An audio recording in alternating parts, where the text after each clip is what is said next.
people joining, so we'll get started. Thanks to all of you who were a little early. Appreciate it. We'll get started in about 1 minute.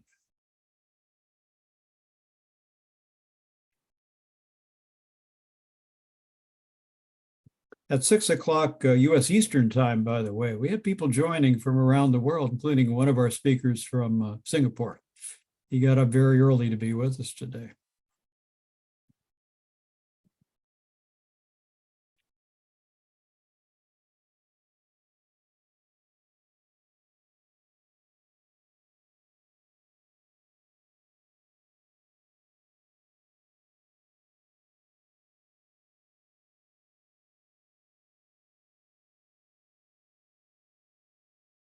Well, let's get started. Welcome to our meeting about Russia and Ukraine and what this all means for Japan and the United States in Asia. I'm Joe Dehner. I'm your moderator tonight for this conversation. I'm a past president of the Japan-American Society of Greater Cincinnati and delighted to welcome you. We're going to start with a word from Peter Kelly. Peter is the president of the National Association of Japan-America Societies. Peter, I turn it to you. Thank you, Joe, and thank you to all for joining tonight's event. This is part of the Geostrategy in the Grassroots series that the National Association of Japan-America Societies and the Sasakawa Peace Foundation in Tokyo started in 2018. We did it because there are a lot of geostrategic issues going on in the world, but also in Washington, D.C. and in Tokyo on an almost weekly basis. There are deep discussions of the implications for both Japan and the United States of geostrategic challenges.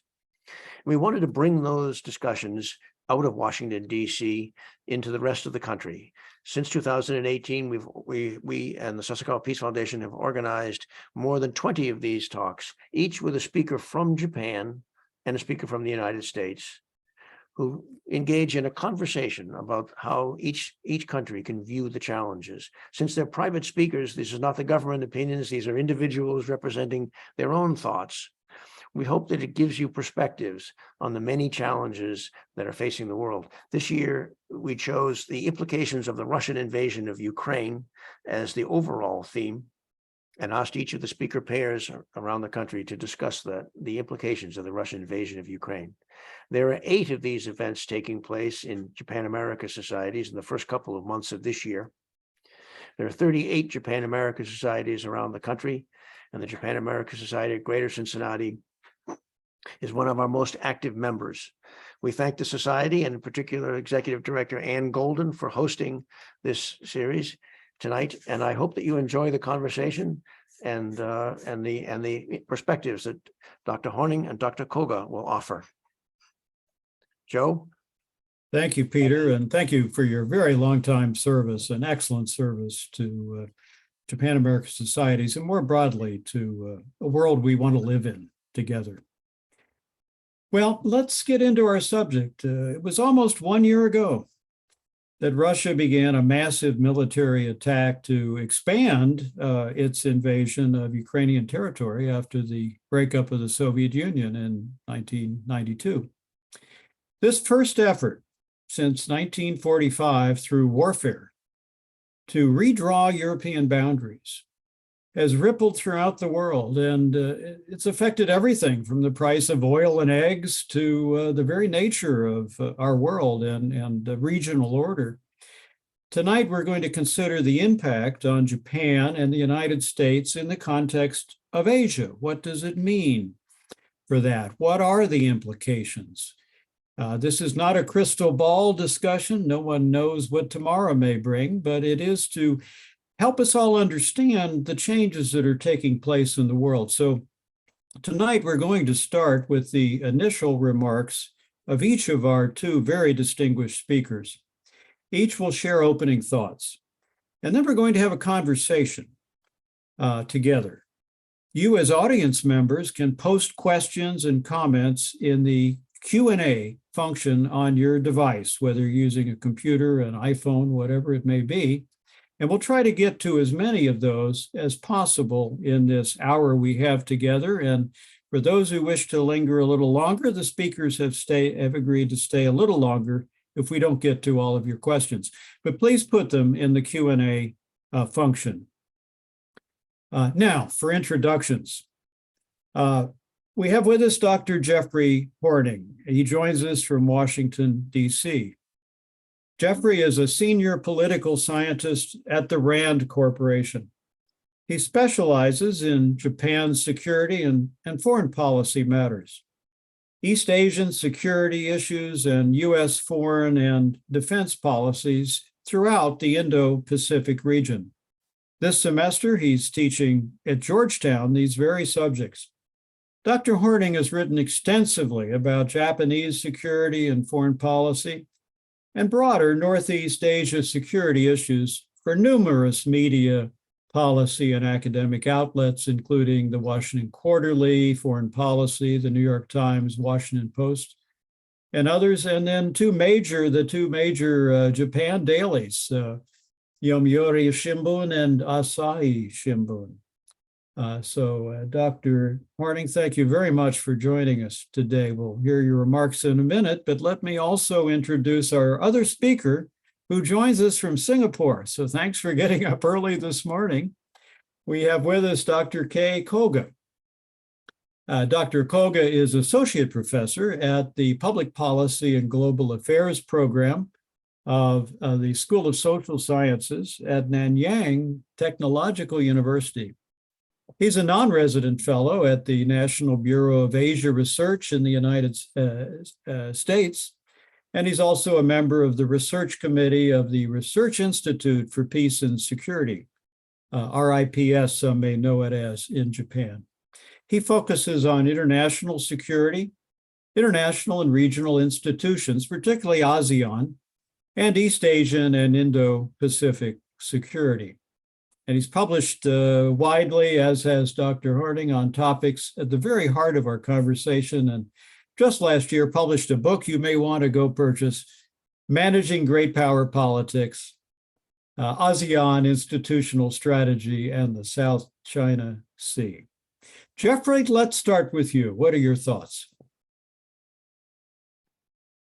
Thank you, Joe. And thank you for hosting this wonderful event today about this topic. What's really interesting when we talk about Ukraine and Asia or the Indo-Pacific is that these are two different theaters. These are two different areas, and yet there's so much connectivity, and it's really causing, the war in Europe is causing a lot of strategic thinking in the Indo-Pacific. I focus a lot on Japan, and you see a lot of changing in strategic thought that's happening right now in Japan. It's a really interesting time to be studying these topics.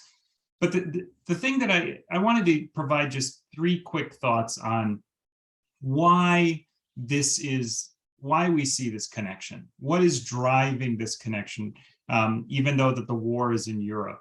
And I think the first one is that the scale and the nature of the conflict that's happening in Europe, it really surprises people in the Indo-Pacific. It made an impact on people. You see it happening in real time. And it looks very much like 20th century territorial invasion, something that we thought was in the history books. And yet it's there, it's being reported in the newspapers. But the reason why it's really connecting with people is that you also have a very large power in the region that also tends to act in aggressive ways, and that gets people nervous. And so it helps remind people that what's happening there could actually happen in their part of the world. And it makes people realize that the international order is maybe not a given, as some maybe have assumed for the past few decades. The second point is, I think that the developments are really connected across the theaters. Yes, you do have a lot of similarities between two large neighbors that want to take control of two smaller powers next to them. But there are real things that are happening where we see the connections. China and Russia have shown solidarity. Right before the invasion, they agreed to no limits in their relationship. This did not go unnoticed in the region. But then since the war has begun, you have things like inflation and supply chain issues that have very much trickled over into the Indo-Pacific. And so the regional economies very much feel the impact of the war in Europe. And of course, there's a lot of attention to what does this mean for their alliance or their relationships with the United States? If the United States is focused on Europe, does that in any way reduce the deterrent capability of the United States in the Indo-Pacific? And then finally, I think the third region, the third area where we see these connections is there's been a lot of talk about a possible or theoretical war in the Indo-Pacific region and the need for preparing for this, but there hasn't been a lot of effort toward that. But this really reveals the importance of pre-conflict preparation. Kudos to the Ukrainians for the amount of fight that they have in them and for being able to push back on the Russians as much as they have. But how a lot of this is being viewed in the Indo-Pacific is that it focuses on the need for military preparations now and economic and diplomatic preparations now. What kind of allies are needed to prevent a possible attack in the future? What kind of munitions or capabilities are needed now so that they do not have to be shipped in the future? And so it's just brought a lot of what was once theoretical into a more realistic argument. And so I'll stop there, but I do think that there are a number of these really important ways that even though the war is thousands of miles away from the Indo-Pacific, it is very much felt there. Thank you. Well, thank you, Dr. Hornung. And Dr. Koga, let's turn to you. Your opening thoughts, please. Thank you very much. So first of all, thank you for your kind introduction, Joe-san, and also thank you very much for having me on this webinar. And I really appreciate kind of invitation from the Japan-American Society of Greater the Cincinnati, National Association of Japan-American Societies, Sasakawa Peace Foundation, and first the Brown Todd. So to start off, I think the Jeffrey has already laid out really the important points. So my kind of the role is to just a step back and then give you the context why the Japan reacted in the way that to the Russian invasion. So Japan's before the Russian the Ukraine war, Japan was more concerned about the China's assertive rights. And then China was the really important player in the Japan's the strategic perspective. And China rapidly developed its military and economic capabilities, which have become larger than the Japan's since 2010s. And then China's military budget now becomes more than 6 times higher than the Japan's, and its GDP is the 3 or 4 times as the larger the Japan's. And China's behavior was also alarming as its physical presence steadily increased in the East China Sea, and where Japan has the maritime border disputes with the China. And also the China's economic influence in Asia, particularly the Southeast Asia, was increasing. And that was the area where Japan has the big influence in terms of the diplomatic and economic field. And also the most important probably is the China's behavior in the South China Sea. The China remained assertive, and then also it rejected the international ruling that was issued by the International Arbitration Tribunal in 2016. So if the international ruling is rejected, the world would likely be based on the might is right and where power matters most. And then that was the Japan's thinking. And what Japan actually did is that the Japan is not going to try to militarily balance against the China, but rather like they actually started to think about the consolidating the international rules-based order, so that it could actually create the rules and the norms that constrained any of the state and then they prevent any state from taking the aggressive behavior in the future. And then this actually reflected to the Japan's strategic vision called the free and open in the Pacific. This strategic vision is aiming at the consolidating or maintaining and enhancing the international rules-based order. But then so in this context, the Russia and the invasion to the Ukraine happened. So it was a really big shock for the Japan. And then what Japan actually trying to do is Japan was to do something. Firstly, they condemned the Russian invasion, and then they tried to consult with the other G7 countries to do the punishments together. So I guess this is a really important moment for the Japan, and then they actually accelerated, or they actually the war they compelled Japan to do more to consolidate the international order, and also maintain the rules-based order in the Pacific. Well, thank you both for your opening thoughts, and we'll go back and forth here, but Dr. Hornung, let me turn to you next, and let's talk about Japan for a little bit, and whether this has changed Japan. I don't mean just the prime minister at any one moment, but Japan in its own view of its role in Asia and in the world. I mean, we don't have to go through Japan history, but it's gone, you know, every country has its history. So is this changing how Japan views itself and its role in Asia? Let's start with you, and then we'll get Dr. Koga's thoughts. Yeah, I think it is. I think it's changing at least Japan's thinking about what is its strategic role. What is it? Is it in the past? Japan was very much focused on its own defense. But if you look at where Japan sits today, and you look at their strategic documents, they're very much looking at what Japan can do for the region, what Japan can do for the regional order. Evidence of this is what Kei brought up about the free and open Indo-Pacific. This is Japan's strategy. They don't call it a strategy anymore, but it's really its strategy of trying to protect the liberal international order through rule of law, free trade, investments, and infrastructure development.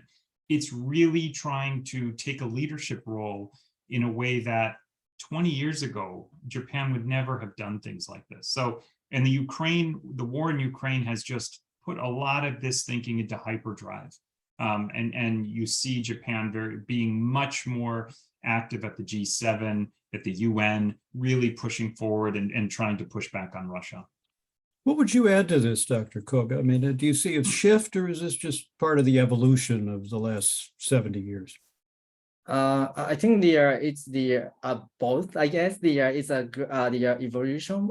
They are gradually thinking about contributing more to the international community. But this actually the Russian war has a really big impact in terms of the Japan's strategic thinking.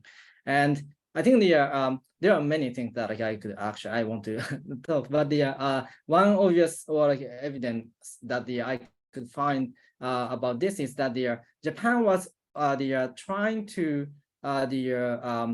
negotiate with Russia over its territorial disputes. They have the long-term held the disputes with Russia in the Northern Islands, and this, if Japan has been thinking about its own kind of national interest, Japan can just go ahead and then they talk to Russia. And then Japan could be pretty ambiguous about how to react to this Russian war. But Japan didn't take that.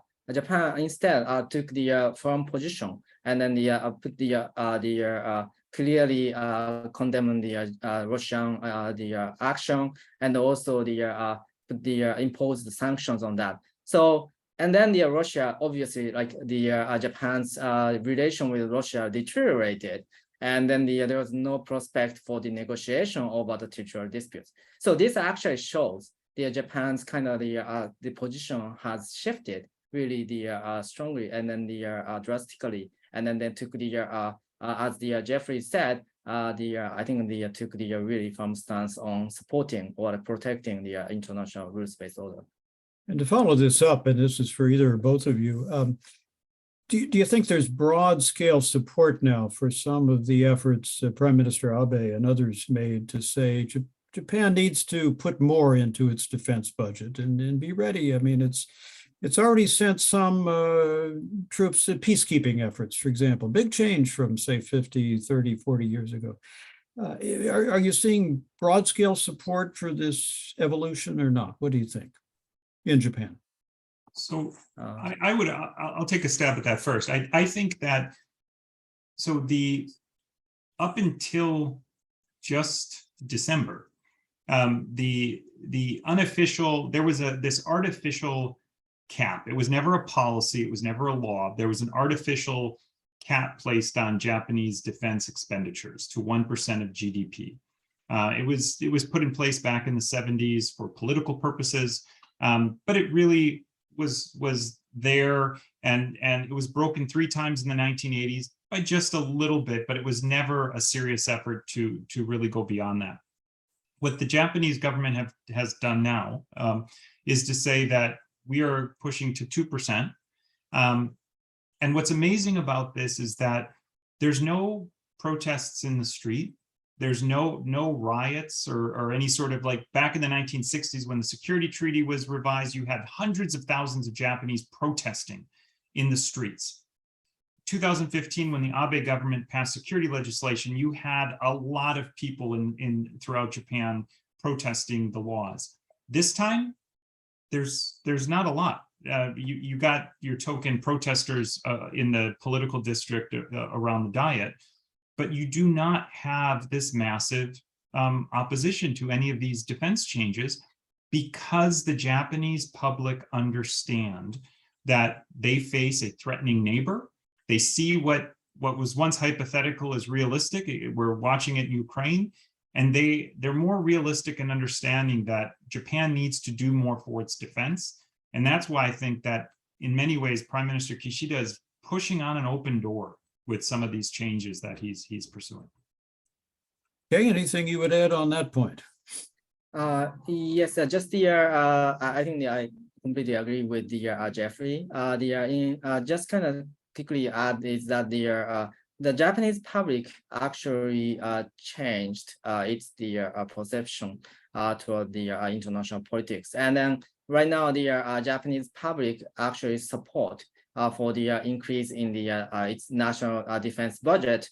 I think according to some poll, the public poll, 55% of the Japanese public actually supports that increase. So in that sense, I guess the public is really concerned about the international politics, and then as Jeffrey touched on before, they actually noticed that this kind of war could happen in anywhere, and then they actually consider that before the war was actually something that could happen somewhere far away from Japan, but it was not. I think the reason is because the media actually changed their perception. There are many the TV show or TV program that actually invites the security experts, and then they talked about the situation of Ukraine and then daily operations in the Ukraine, the military also. And also at the same time, they actually engaged with the SNS, social network, and also the YouTube, these kind of the new media. And then many people actually started to notice that this is something like we need to think about at least. So I think the public perception actually changed drastically. Very good. Well, let's focus on China for a little bit now. And Dr. Koga, I'll turn to you first. What do you make of China's response to the Russian invasion of Ukraine?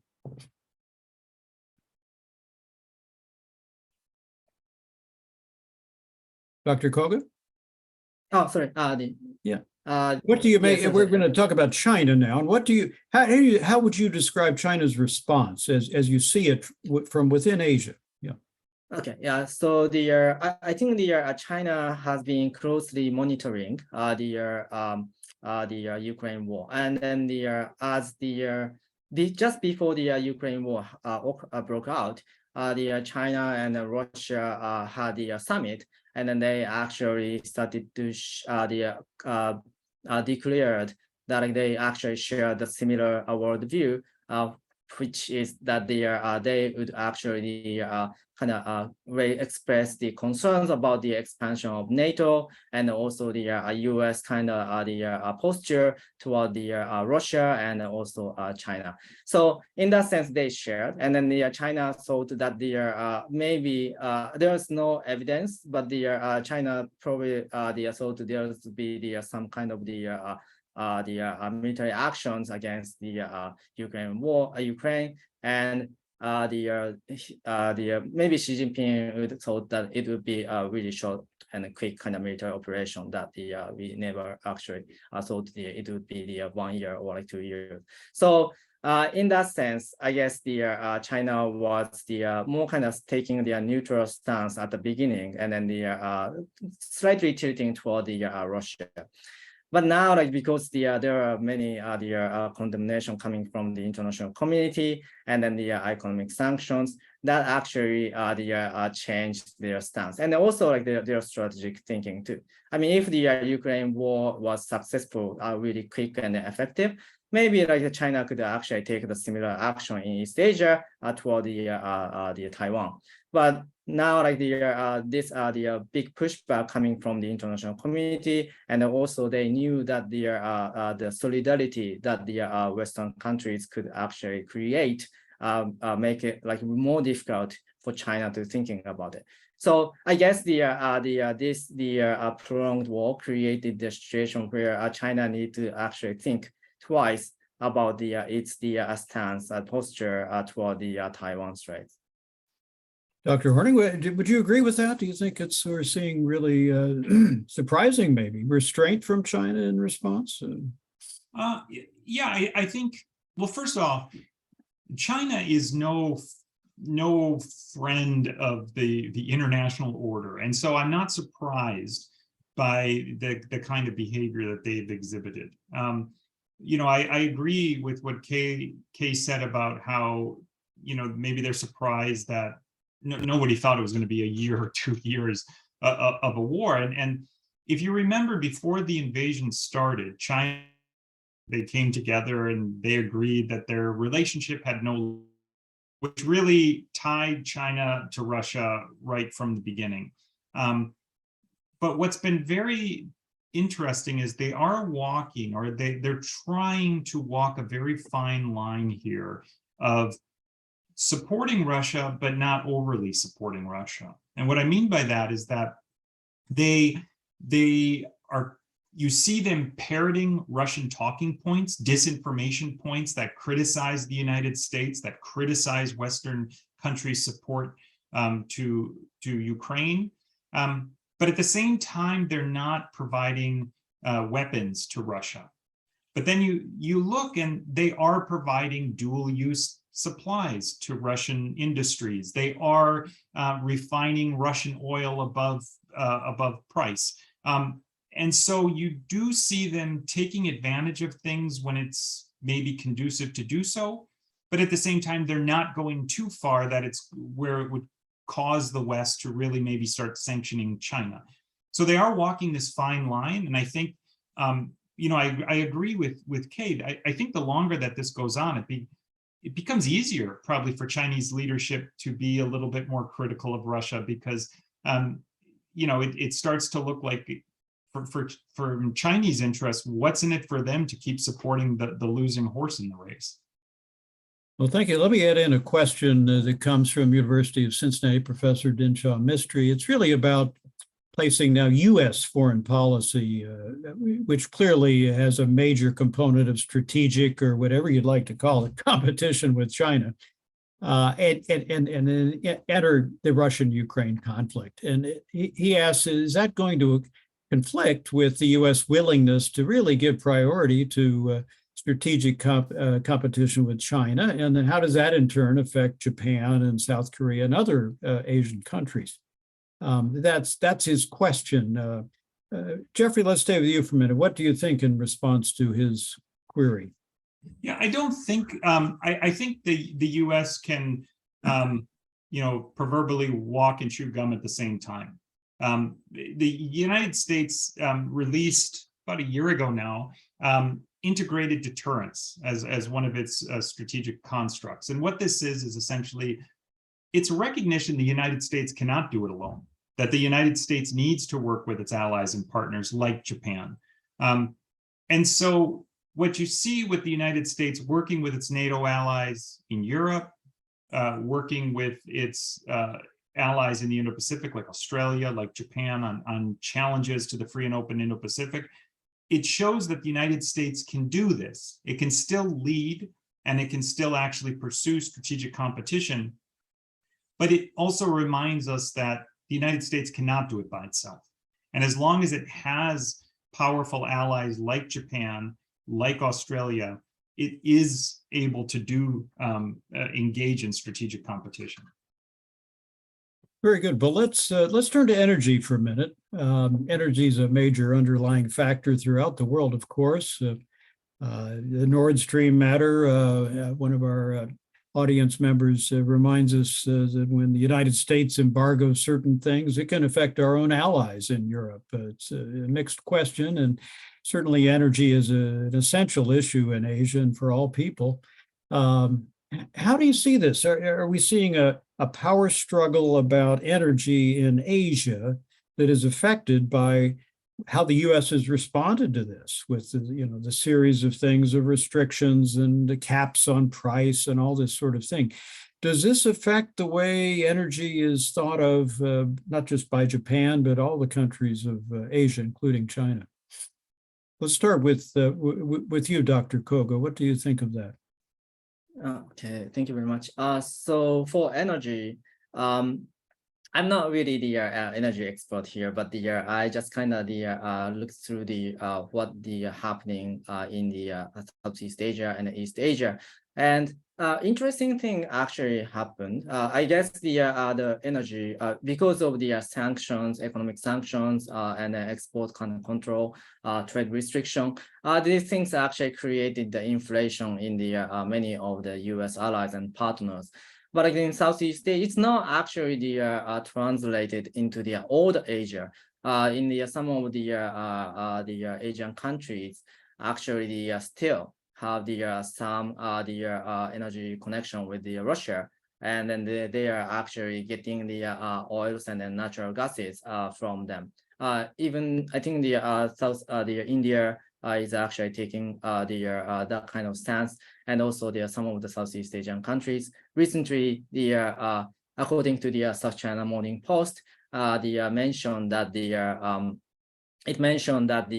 Singapore is actually having some of the Russian oil in from its own the national kind of reserve also. So I guess it's not the unified. I mean, Asia doesn't really have the unified stance toward Russia in terms of the energy. So I guess some of the Asian countries are more pragmatic. They are actually prioritizing the business and economic advantage over the political contention. So this is actually what I found in the Asia stance. Very good. Dr. Hornung, China, as I understand it, correct me if I'm wrong, has not agreed to the price cap regimen that the United States would like it to, but other countries in Asia have, some haven't. How do you see energy entering into this? So I think energy, one of the big differences with Russia versus, for instance, China is that a lot of the Asian Indo-Pacific economies, they're very tightly integrated with China. It's different. They're not tightly integrated with Russia, but obviously energy is a global commodity, or oil, for instance, is a global commodity, and it does affect regional economies. Now, countries like Japan, which are very heavily dependent on importing resources, are going to be very sensitive to things like this. As Kei mentioned in his comments, Japan has taken a harder stance against Russia. Now, this matters from the energy standpoint because traditionally, Japan has worked with Russia on liquefied natural gas. They've invested in Sakhalin and various projects there. And so because of the invasion and because of the sanctions that have been placed on Russia, Japan has joined the sanctions regime. I'm actually not quite sure if Japan has completely cut off its LNG imports from Russia. I know that they've worked to cut them. I don't know if they've actually done it 100%. But that has been one area that Japan has been affected from the energy standpoint, is in with the liquefied natural gas. Very good. Well, let's turn to the issue of alliances. And just brief history, after 1945, we had a period of grand alliances. This played out in Korea, of course, in the 1950s. And then SEATO began in 1954. And then the Cold War certainly had a very long impact, entangling the US in Vietnam and seeing a period when one began to question the strength of alliances, followed by the collapse of the Soviet Union and the rise of China. And one of our attendees has pointed out Japan does have a joint declaration with China and a peace and friendship treaty between China and Japan. But what do we make of these treaties? One might have suspected at the beginning of a year ago that Europe and the United States may not have been together. Would NATO really exist? And maybe it proved how the West was one, spelled O-N-E instead of W-O-1, that maybe that surprised President Putin. But turning then to Asia, what are we seeing in alliances? We have the Quad coming up. I mean, what is really happening with alliances? I'm sure all countries in their own way want to have peace and friendship with everyone, as long as they're doing what their interests dictate. How do you see that? Let's start with you on this one, Dr. Hornung. So I think you see a similar dynamic to what has happened in Europe, where NATO has become more unified because of the Russian aggression. You do see that same dynamic happening in the Indo-Pacific. Now, it's not necessarily just because of Russia. It's because of years of Chinese provocations in the region. But what you see, the U.S.-Japan alliance is arguably at its strongest ever. You have Japan willing to take on more roles and missions than it has in the past. You have the allies talking about the United States is going to sell Tomahawk missiles to Japan, which would make it its second ally that it's selling those to. Across the board, they have just drawn together to become a stronger allied force. But you see similar dynamics happening with the US-Australia, US-Philippines. And what's interesting is that there is a growing trilateralism of US-Japan-Australia, US-Japan-Philippines now. And you mentioned the Quad. Now, the Quad is different in that it's not a formal treaty alliance, but it is four like-minded maritime democracies that strategically are looking at the region and basically saying, we are here to protect the free and open Indo-Pacific, and short of military type activities, they're doing things economically, diplomatically, to try to shore up and show regional countries that there is a choice, that China is not the only option. Dr. Koga, what would you add? Yes, so I think from my perspective, the United States is right now strengthening its the alliances because as Jeffrey said, the U.S. is facing many the issues, and it can actually deal with everything by itself. So it actually at first, like the United States looked at the most important allies like Japan, and also in Asia, Australia, and also the other countries. But I think that's not enough. the allies can actually do only so much that like they have. So the one important thing is to look for the other kind of partners. So the United States actually engaged with the many countries in the Southeast Asia and then South Asia. Particularly the important one is India, because India has the broader kind of the strategic perspective in the Indian Ocean. And then if you have the strong strategic ties with India, then you could actually have more influence in those regions. So in that sense, I think you will see the many multilateralism, such as trilateral corporations, and also the quadrilateral corporations, and so on and so forth. And I think the Quad is one of them. The Quad used to be one of the biggest kind of framework that we pay much attention to that. But I think because if you look into the member states kind of different national interests or the strategic perspectives, it's pretty hard to get them together as the allies, like the treaty allies also. So I mean, I don't think it's going to be the Asia NATO or anything. It is actually going to be more the closely aligned coalition in terms of the rules making, such as the climate change, and also the humanitarian assistance and disaster relief, and the emerging technologies, critical technologies, and so on and so forth. So I think it was more the softer coalition than the allies, but then it's still useful because you could actually communicate with those partners, and then they could actually share their own kind of strategic perspective, and then to what extent they could actually cooperate with each other.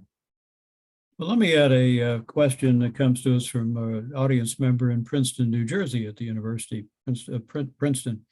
Here's the question. Public support in Japan for increased defense spending and a heightened strategic profile seems like a natural response to what's going on in Russia and Ukraine. But Japan's defense cannot realistically operate without close cooperation with strategic partners, especially the United States. So in the event of a Chinese attack on Taiwan, if the United States decides to defend Taiwan, as President Biden said it would, could we contemplate Japan actively joining in that defense with its own naval and air forces? Jeffrey, what do you think? So I've written about this. I've published reports at the RAND Corporation about this topic. It's the laws in place in Japan are very explicit on what they will and will not do. I think it's safe to assume that if Japanese territory is attacked, then Japan would be able to use its self-defense forces in a self-defense capacity to defend Japanese territory, as well as US forces operating in and around Japanese territory. This idea that Japan, though, is going to send forces to defend Taiwan, I think that that's a step too far. I don't think legally Japan is set up to do that, and I don't think there's political will to do that. And actually, from a capability standpoint, Japan's self-defense force is not designed for an operation that is that far from their bases and ports. And so I think just realistically, anything that's close to Japan in defense of Japan is what we can expect. Dr. Koga, your thoughts? I actually agree with what Jeffrey said. So I don't actually have much to add, but I think yes, there's a limitation for the Japan I don't think Japan is going to defend Taiwan, but then Japan is going to support logistically with the United States, and then also trying to defend itself. And it actually creates more of the burden sharing, because the United States, in that sense, doesn't have to actually defend Taiwan as well as Japan with those kind of Taiwan contingencies. So I think still, I guess there's a discussion between the United States and Japan, and now many research institutions and also the government. Actually, I think they are talking about the what the Japan would do when they actually face the Taiwan contingency. So I think like over time we will see more about the Japanese kind of the action, what kind of action Japan could take. I'll add some more questions coming in from the audience on national security issues, both for Japan and the U.S. and involving China. But let's turn to business and commerce now for a minute. The Obama administration declared a pivot to Asia by the United States and proposed the Trans-Pacific Partnership and passed the ball in the pivot to the Trump administration that pulled out of TPP and had a little different view of Asia and world affairs.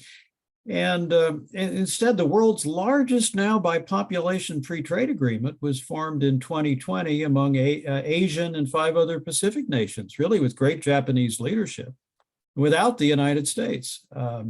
So what do we make of this? What's going on in the world of commerce and trade and the rules of order of doing business across borders in Asia? Is this the formation of a regional trade bloc? Is it the end of globalization, as some claim? Is it localization, as some say?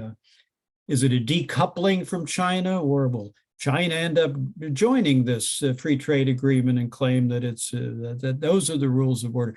How do you see this? Let's talk about that a bit. Dr. Koga, let me start with you on this one. Thank you again. For I think the trade,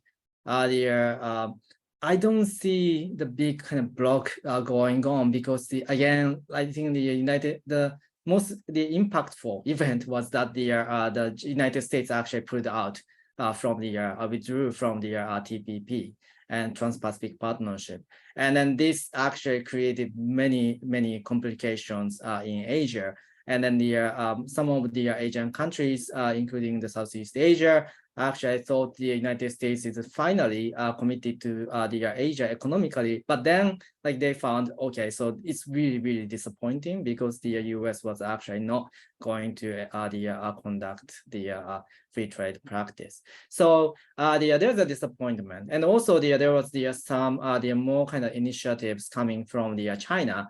And then because many Asian countries have really strong trade ties, and then the economic ties with China, they are actually thinking about creating the trade agreement, and which actually resulted in the RCEP, Regional Economic Cooperative CEP, the partnership also. And RCEP was actually one of the biggest, and this actually includes Japan and the ASEAN countries, and also the China. So this could be the one tool to facilitate the free trade in the East Asia. While I think that CPTPP, comprehensive and progressive Trans-Pacific Partnership, this framework has the high standard, but it's still controversial, because there are some, I think China wants to get in, and then they actually applied for the entry of the CPTPP, but there was a political kind of discussion going on within the CPTPP. So I think for now, even though there is some kind of lower standard practice going on, still the RCEP is going to be the main framework for the Asian countries to facilitate the free trade. Jeffrey? Yeah, I mean, I agree with everything Kei has said. I think there's no evidence that there's any sort of economic blocks forming. In fact, when you look around the region, our closest allies, their largest trading partner is China, South Korea, the Philippines. Japan has a large economic relationship with China, and so it's, in many ways, I know that there's a lot of concern about the economic relationships in the Indo-Pacific, but when you look at what's happening from the Indo-Pacific perspective, it's the United States that dropped the ball. That there's a lot of disappointment that the U.S. did walk away from TPP. And you mentioned that the Trump administration sort of pulled out. we have to remember that the Clinton campaign at the time had no appetite for the TPP. So regardless, if Clinton would have won, it's highly likely that the United States still would not have led forth with the TPP. And so in many ways, because Japan really valued free trade, they picked up, Prime Minister Abe picked up the mantle of TPP, turned it into the CPTPP, and really kept the free trade atmosphere going in the region. Now, RCEP, I agree with Kei. I mean, this is the free trade for Asia. It's not a block by any means, but it's what the countries of the region want is closer trade. They want freer trade. CPTPP offers a high standard of trade and rules that now if the United States wants to be part of it, they'll have to negotiate their way in. But I do think that there is a lot of trade happening there, but it's the US at its own choice has locked itself out in some of these ways. Let me do a follow-up on this. The United States, of course, is imposing greater restrictions on technology, both technology coming in for strategic infrastructure from China, such as from Huawei, and also imposing on restrictions now on US businesses that might be supplying the same sort of technological invention and innovation to China. Do you see Japan adopting similar restrictions, or will it be quite separate from the US approach to technology and innovation, and who really will dominate in the next 10 to 20 years in technology? Dr. Koga, what do you think? I think Japan is closely aligned with the United States so far. I guess there was some news in January that Japan, Netherlands, and the United States actually came to the agreement that they are going to have the export restrictions on China in terms of the technology. And so I think that is on the same I think they are on the same page. At the same time, I guess there is a trade going on because those are more the daily products like the toys and stuff.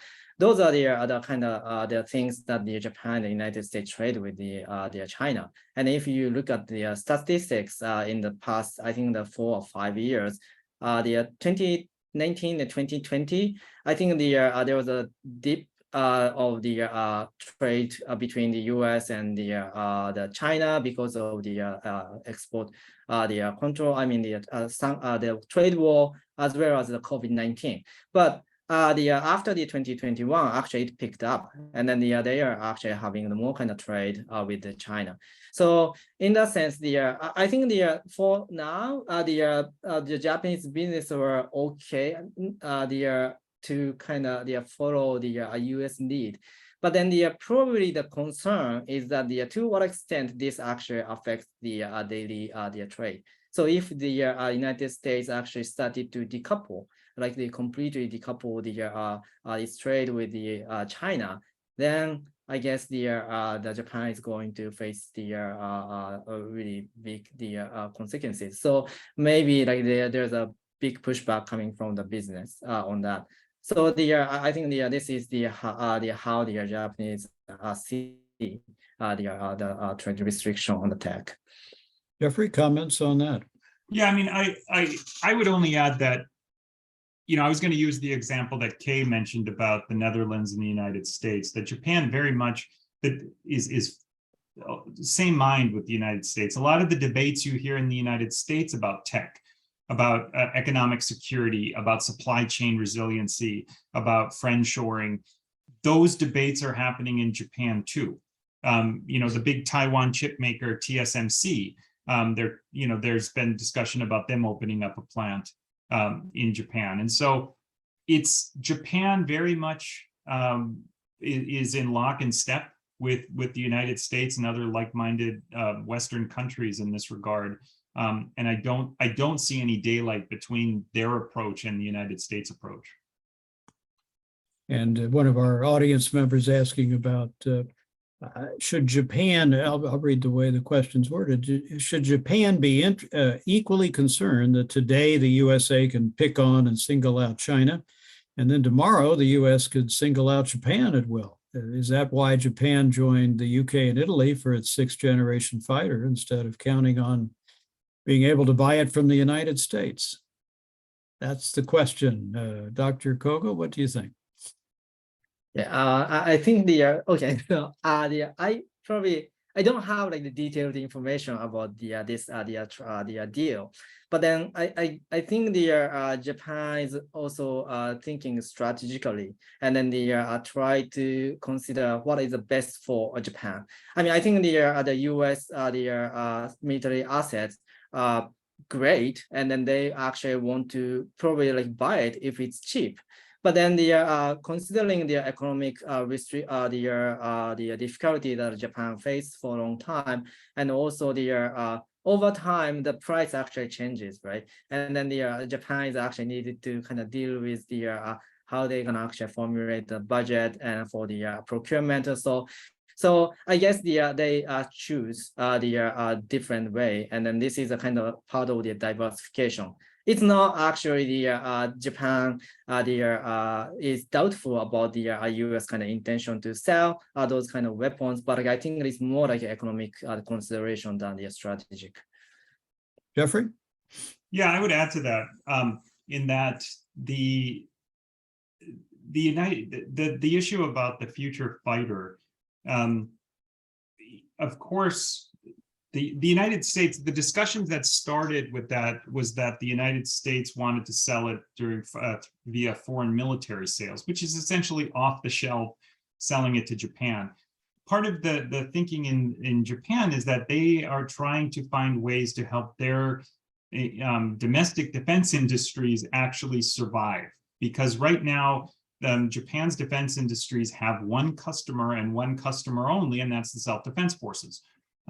And so by wanting a future fighter, but then essentially the United States saying, we can sell you one, but you cannot manufacture or produce it in Japan, that does not do anything for these domestic defense industries. So by having an agreement with the UK and Italy, where they have negotiated how much can be produced or manufactured in the UK and Italy and Japan, they're actually then able to give a substantial amount of work to Japan's domestic defense industries. That's the thinking behind that, less so about not trusting America or any of those sorts of thoughts. Well, let me turn to, there are a number of heartfelt comments from the audience. One is security is an illusion. How can we find peace? Better to collaborate than cooperate. There are a number of comments from the audience about this. And of course, we've been focusing on necessarily national security. It involves military power and other issues. So let me try to blend those audience questions into one. If we can try to see a more peaceful result in Asia than we certainly see in Ukraine and Russia, how can Japan and the United States and China and other Asian countries make this happen? What is the path forward to avoid what we now see in Europe? And it's interesting, if you think of Europe, the largest country in Europe by landmass is Russia, and the second largest is Ukraine. So we have two countries within Europe now at war with one another. How do we avoid that in Asia, and what can Japan and the US do about it? Jeffrey, what are your thoughts? Yeah, I mean, that's a hard question. If I had the answer to that, I'd get a Nobel Peace Prize. But I think, my honest answer is a lot of this is going to require a change of heart by China. And what I mean by that is that if you look at the Indo-Pacific region and you look at the countries, what their most important strategic challenges, or what their largest concern, whether it be economic dependence or economic coercion or just security, they all say China. And it's because of Chinese activities, whether that be claiming territory that belongs to another country, whether that be maritime provocations, whether that be genocide in Xinjiang, whether that be squashing democracy in Hong Kong, or just gray zone activities against its neighbors in the Philippines and Japan. There's a lot of provocations. And that makes the neighboring countries jittery. If China actually stopped doing that and tried to abide by the norms and the rules of international order and played more of a constructive role in international relations as opposed to trying to unilaterally overthrow some of those rules, I think we could get to that future. So I'm skeptical, because I think that a lot of this falls into China's court, and I just don't see any effort on their part to try to play by the rules. Dr. Koga, your thoughts? Yes, so I was more hopeful before the COVID-19, because Japan actually had the several summits meeting with the China, and then they were talking about some plan for cooperation in the infrastructure development in the third country. So I thought it could be the one kind of window where Japan and then China could actually facilitate cooperation in East Asia and beyond. But then after the COVID-19, the things actually went I mean, not really great way, because they kind of started not to have the channels of communication, and then couldn't actually hold the summit anymore. So I guess this closure of the channels of communication created some of the situation where it became difficult for both countries to cooperate with each other. I think in addition to what Jeffrey said, I believe that there's a probably if I actually think about the potential venue, it's using the ASEAN, the Association of Southeast Asian Countries, that actually has the external linkages with the Japan and China, and also the other external actors, including the United States. I think by using the venue, probably they could actually hold the channels of communication, and then if the ASEAN could facilitate some of the agenda that the Japan and the China could agree, and also including the United States, then probably there would be some kind of the cooperative framework they could create. I think it's not like the security aspect, but I think it should be some kind of social culture or economic aspect. But I think at the same time, I think still like the security tension is going on, so it would be pretty difficult to facilitate such cooperation. But I think we should try. We should try. We're at that hour. We've had a wonderful discussion, and I've tried to weave in the audience questions to our wonderful experts. I want to start by thanking Dr. Koga for joining us from Singapore. Thank you very much. Good morning to you. Ohayou gozaimasu. And Jeffrey, thank you so much from Washington, D.C. to add your thoughts. It really enriches us. Peter Kelly, thank you so much. Any last word from you, Peter, before we adjourn tonight? Well, we've had a very comprehensive and wide-ranging discussion covering a lot of topics. I want to thank Joe for excellent moderation. You always do a great job, and you did it again this time.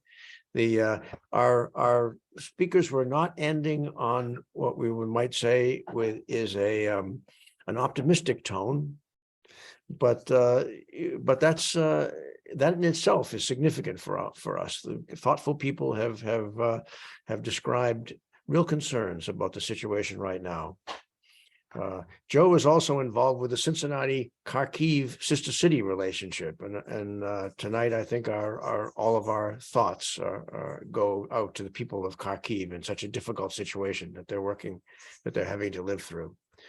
This is exactly what we hoped to do with the geostrategy and the grassroots program. It's designed to take this kind of discussion out to throughout the United States, and we thank our experts, both Jeffrey and Dr. Koga have provided great thoughts. May I ask Ann Golden to turn on her camera so that we can also thank her and the Japan America Society of Greater Cincinnati for being our hosts. Sorry. Yes, Ann, if you would, there you are. Sorry to catch you out there, and but I want to make sure that we thank the Japan America Society of Greater Cincinnati for hosting this program, as well as our partner in this, the Sasakawa Peace Foundation in Tokyo. Ann, any words from you? I'm trying to tune in. You're Okay, there. I don't, I have my video on, but anyway, thank you so much to Sasakawa Peace Foundation and to Peter, Kelly, and Najas, to Frost, Brown Todd, and Joe Dehner for doing this, to our wonderful speakers. This has been a big event for us. It was well attended. I hope we can do this another year. Thank you so much. And thanks to everybody for asking such great questions. I'll close tonight then. Thank you all for joining us. Let us find where optimism lies. I'm sure it's there somewhere. We will find it together. Thank you all for joining. Have a great evening.